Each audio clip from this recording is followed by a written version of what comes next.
Good morning sir and good morning to everyone. देखिए, नतीजे तो कमज़ोर आए जैसा कि आशीष ने बताया, लेकिन ब्रोकरेजेस काफ़ी पॉजिटिव हैं। सिटी और जेफरीज की रिपोर्ट आ गई है, खरीदारी की राय दोनों ही की तरफ से, और टारगेट प्राइस तो काफ़ी अच्छा खासा बढ़ाया है। आप सिटी की तरफ से देखिए 405 रुपये प्रति शेयर का टारगेट प्राइस आया है, जेफरीज 360 रुपये प्रति शेयर का टारगेट प्राइस रख रहे हैं, यानी कि 25 से 41%, 25% से लेकर 41% तक का अपसाइड पोटेंशियल ओएनजीसी में नजर आ रहा है लंबी अवधि के नजरिए से। पॉजिटिव क्यों है सिटी और जेफरीज? हालांकि दोनों ने ही माना कि क्वार्टर 4 नतीजे काफी कमजोर रहे हैं, एबिटा एस्टिमेट से काफी कमजोर रहा, सिटी का कहना है।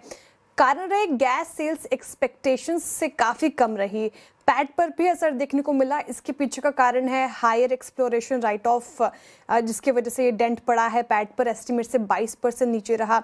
कंपनी ने डिविडेंड का ऐलान किया जो कि ठीक ठाक कह रहे हैं ब्रोकरेजेस। पॉजिटिव अपडेट क्या है जो जिसकी वजह से सिटी पॉजिटिव है? उनका मानना है कि ओएनजीसी ने बीपी के साथ जो मुंबई हाई ऑयल फील्ड में प्रोडक्शन और एफिशिएंसी इंप्रूव करने की पार्टनरशिप की थी, अब उसका बड़ा फायदा दिख रहा है और आगे का ग्रोथ ट्रिगर होगा दमन प्रोजेक्ट। दमन प्रोजेक्ट से डोमेस्टिक गैस आउटपुट में करीब 9% का ग्रोथ आ सकता है, तो ये बड़ा पॉजिटिव मान के चल रहे हैं सिटीज, इसलिए लंबी अवधि के नज़रिए से काफ़ी पॉजिटिव। वही जेफरीज ने भी ये तमाम चीज़ें बताई हैं और उनका मानना है कि थोड़ा एक कंसर्न है क्योंकि पैट एस्टिमेट से लगभग 10% नीचे रहा, लेकिन ओवरऑल अगर आप बात करें तो लंबी अवधि के नज़रिए से शायद ओएनजीसी में एक अच्छी तेजी हमें आने वाले समय में देखने को मिले, इसलिए जेफरीज और सिटी पॉजिटिव है।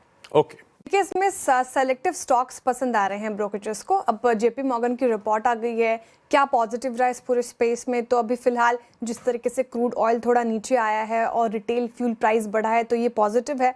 इससे ऑयल मार्केटिंग कंपनीज पर जो मार्जिन का प्रेशर पड़ रहा था वो थोड़ा कम हुआ है, हालांकि पूरी तरीके से गया नहीं है, लेकिन कंसर्न यही है कि मार्जिन अभी भी अगर आप देखें तो क्वार्टर 3 फाइनेंशियल 26 के मुकाबले 8 से 13 रुपये प्रति लीटर कम है, तो ये प्रेशर आगे भी बना रह सकता है। यानी कि पेट्रोल डीजल पर प्रॉफिटेबिलिटी अभी भी पूरी तरह से रिकवर नहीं हो पाई है ओएमसी स्पेस में। लेकिन ब्रोकरेजेस क्या मान के चल रहे हैं? इन्वेंट्री लॉसेस की वजह से फाइनेंशियल 27 अर्निंग्स भी कमज़ोर रह सकते हैं, यानी कि आउटलुक और थोड़ा यहाँ पर धूमिल नज़र आ रहा है, यहाँ पर भी कंसर्न है। अच्छा, जब कंपनी ने महंगे क्रूड में इन्वेंट्री जमा की, इन्वेंट्री खरीदी, अब उनको बेचना पड़ रहा है सस्ते में, तो वो जाहिर तौर पर वहाँ पे लॉस झेल रहे हैं वो। फाइनेंशियल ईयर 28 के लिए भी आउटलुक अगर आप बात करें तो ये भी यहाँ पर भी अनसर्टेनिटी बनी हुई है, इसलिए जेपी मॉर्गन कह रहे हैं कि थोड़ा ओएमसी स्पेस में अभी थोड़ा सतर्क रहेंगे, स्टॉक स्पेसिफिक अप्रोच रहेगा, इसलिए बीपीसीएल और आईयूसी ये पसंद आ रहा है। बाकी सारे स्टॉक्स पर अभी सतर्क नजरिया फिलहाल न्यूट्रल है, थोड़ा सा मामला गड़बड़ाया है। हालांकि कुछ पॉजिटिव पॉइंट्स भी हैं, वो भी समझ लेते हैं। मार्जिन्स में जिस तरीके से गिरावट आई है इस क्वार्टर, वो कंसर्निंग है, नोमुरा ने माना, इसलिए न्यूट्रल की कॉल।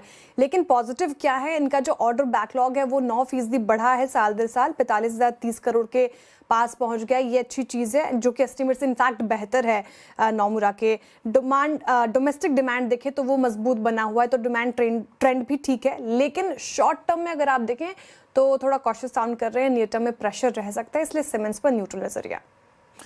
ओके, एसबीआई पर तो गजब की जो रिपोर्ट आई है इनफैक्ट, क्योंकि बहुत ही पॉजिटिव रिपोर्ट है, और टारगेट प्राइस अगर अब मैं रखूँ स्क्रीन पर तो 31% का अपसाइड पोटेंशियल सिटी देख रहे हैं एसबीआई पर। हमने देखा क्वार्टर 4 नतीजे आए थे और फिर डेंट पड़ा था एसबीआई पर, लेकिन यहाँ पर सिटी का कहना है कि पिछले 4 सालों में एसबीआई का ये ट्रेंड रहा है, एक क्वार्टर में निम्स मिस ही होता है, लेकिन उसके बाद जिस तरीके से ये काउंटर ट्रैक पर आता है वो काबिल तारीफ होती है। तो स्टॉक पर अक्सर हम रिबाउंड देखते हैं, तो रखिए रडार पर। और उनका मानना है कि 10 से 12% जो करेक्शन आई है क्वार्टर 4 नतीजों के बाद, अब वो एक अच्छा मौका हो गया है यहाँ पे खरीदारी करने का, बाइंग अपॉर्चुनिटी बन सकता है। अच्छा, आगे चलकर निम्स को कौन सपोर्ट करेगा? तो मार्च 2025 से पहले बैंक ने हायर कॉस्ट पर फंडिंग रेज की थी, अब उसकी रीप्राइसिंग से निम्स में लगभग 8 बेसिस पॉइंट इंप्रूवमेंट आ सकती है, ये अच्छी चीज़ नज़र आ रही है। और एडिशनल पॉजिटिव की बात करें तो lower deposit insurance and credit guarantee corporation expense जो है वो भी कम हुआ है, तो ये भी आगे चलकर अर्निंग को सपोर्ट कर सकती है, इसलिए लंबी अवधि की नज़र से सीएनबीसी आवाज़ पे भी लगातार चर्चा हुई है कि एसबीआई को रख सकते हैं आप रडार पर। बिल्कुल, ये बार